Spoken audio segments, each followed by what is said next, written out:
Hey guys, ഇന്ന് എൻ്റെ കയ്യിൽ വാക്സ് ചെയ്യാൻ പോവാണ്. This is first time. അത് ചെയ്തിട്ട് എങ്ങനെയുണ്ടെന്ന് ഞാൻ പറയാം. ആക്ച്വലി നെക്സ്റ്റ് മന്ത് ഫുള്ള് ചെയ്യേണ്ടതാണ്. ഇന്നിപ്പോൾ ജസ്റ്റ് ഒരു ടെസ്റ്റിന് വേണ്ടിയിട്ടാണ് ഇപ്പോൾ ചെയ്യുന്നത്. അപ്പോൾ അത് ചെയ്തിട്ട് എങ്ങനെയുണ്ടെന്നൊക്കെ ഞാൻ നിങ്ങളടുത്ത് പറയുന്നതായിരിക്കും. This is my first time. അതുകൊണ്ടാണ് ആ എക്സ്പീരിയൻസ് നിങ്ങളുമായിട്ട് ഷെയർ ചെയ്യാമെന്ന് വിചാരിച്ചു. സോ നമുക്കത് ചെയ്യുമ്പോൾ എങ്ങനെയുണ്ടെന്ന് നോക്കാം. എനിക്കുള്ള വാക്സ് ഇവിടെ ചൂടാക്കാൻ വേണ്ടി വെച്ചേക്കാണ്. അതിൻ്റെ ചൂട് പോയതിന് ശേഷം നമുക്ക് ചെയ്തു തുടങ്ങാമെന്നാണ് ചേച്ചി പറഞ്ഞത്. ഇപ്പോഴേ ഈ ടെസ്റ്റ് ചെയ്ത് നോക്കണം. എന്തിനാണെന്ന് വെച്ചാൽ നെക്സ്റ്റ് മന്ത് എൻ്റെ കല്യാണമാണ്. അപ്പോൾ 2 ദിവസം മുന്നേ വാക്സ് ചെയ്യാനായിരുന്നു എൻ്റെ പ്ലാൻ. എൻ്റെ സെൻസിറ്റീവ് സ്കിൻ ആയതുകൊണ്ട് ഇതുപോലുള്ള കാര്യങ്ങൾ ചെയ്ത് കഴിഞ്ഞാൽ ചിലപ്പോൾ റിയാക്ഷൻസ് ഉണ്ടാകാൻ ചാൻസ് ഉണ്ട്. ദാറ്റ് ടൈം വേറെ പ്രോബ്ലംസ് ഒന്നും ഇല്ലാതിരിക്കാൻ വേണ്ടിയിട്ടാണ് ഇപ്പോഴേ തന്നെ നമ്മളിത് ചെയ്ത് നോക്കിയത്. നിങ്ങളും സെൻസിറ്റീവ് സ്കിൻ ഉള്ളവരാണെങ്കിൽ ഇതുപോലുള്ള കാര്യങ്ങളൊക്കെ ഒന്ന് ശ്രദ്ധിക്കാം കേട്ടോ.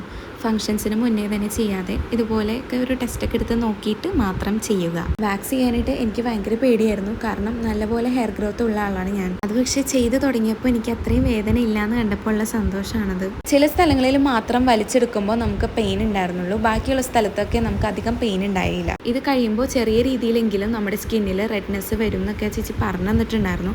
ഇതെല്ലാം ഞാൻ എക്സ്പെക്ട് ചെയ്തിട്ടാണ് കേട്ടോ ഇരുന്നത്. ഭാഗ്യത്തിന് ഇതെല്ലാം കഴിഞ്ഞപ്പോഴേക്കും എൻ്റെ കയ്യിൽ അങ്ങനെ കാര്യമായിട്ടുള്ള പ്രശ്നങ്ങളൊന്നും ഉണ്ടായിരുന്നില്ല. ചെറിയൊരു റെഡ്നെസ് വന്നു, അത് കഴിഞ്ഞിട്ട് അപ്പോൾ തന്നെ പോയി. പിന്നെ ഇതിൻ്റെ പേര് റിക്ക വാക്സ് എന്നാണെന്ന് തോന്നുന്നു അവർ പറഞ്ഞത്. അപ്പോൾ ഇതിൽ നിന്ന് എനിക്ക് മനസ്സിലായത് ഈ ഒരു വാക്സ് ചെയ്യുകയാണെങ്കിൽ അധികം പെയിൻ ഉണ്ടാവില്ല എന്നാണ്. ഇനിയിപ്പോൾ കല്യാണത്തിന് വാക്സ് ചെയ്യാനുള്ള ടെൻഷൻ മാറിക്കിട്ടി വേറെ പ്രശ്നങ്ങളൊന്നും ഇല്ലാത്ത സ്ഥിതിക്ക് നമുക്ക് ധൈര്യമായിട്ട് ചെയ്യാമല്ലോ. അപ്പോൾ ഇനി അങ്ങോട്ട് ഞാൻ കല്യാണത്തിൻ്റെ ഓരോരോ വീഡിയോസ് ആയിട്ട് വരുന്നതായിരിക്കും. ഇപ്പോൾ ഓൾമോസ്റ്റ് ഷോപ്പിംഗ് എല്ലാം കഴിഞ്ഞു. നേരത്തെ തുടങ്ങിയ ഷോപ്പിങ്ങിൻ്റെ വീഡിയോസും കുറച്ചുണ്ട്. മാത്രമല്ല ഇനിയും കുറച്ചുകൂടെ ഷോപ്പിംഗ് ബാക്കിയുണ്ട്. അപ്പോൾ ഇതെല്ലാം കൂടിയിട്ട് ഞാനൊരു സീരീസ് ആയിട്ടോ പാർട്ടായിട്ടോ ഞാൻ അപ്ലോഡ് ചെയ്യുന്നതായിരിക്കും. അപ്പോൾ നിങ്ങൾക്ക് എൻ്റെ വീഡിയോസൊക്കെ ഇഷ്ടമാണെന്നുണ്ടെങ്കിൽ എൻ്റെ ചാനലൊന്ന് സബ്സ്ക്രൈബ് ചെയ്ത് സപ്പോർട്ട് ചെയ്യാം കേട്ടോ.